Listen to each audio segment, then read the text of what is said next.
Well, back here on the farm.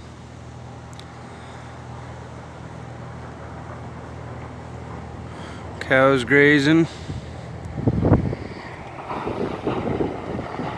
Wheat headers going by. Must be a farm around.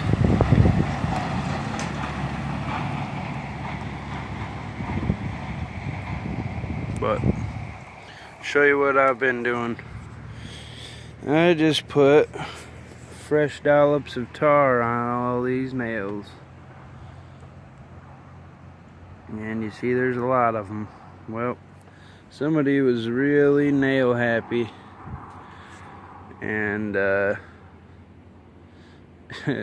yeah, this stuff is beat. It is beat. Now you see over there, that's original steel.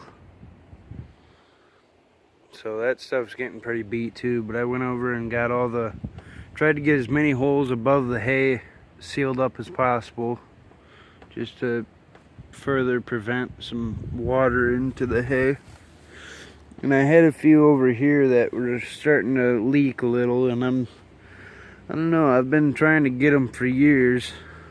As you see, there's multiple layers of tar, but I'm hoping this stalls it a little bit for the winter.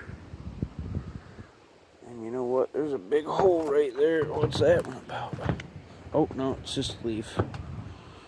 But yeah, the chimney does come up pretty high. The chickens are in here just grazing. I put a little feed there by that block for them, so they liked that. But cow is cleaning up. We're getting ready for winter.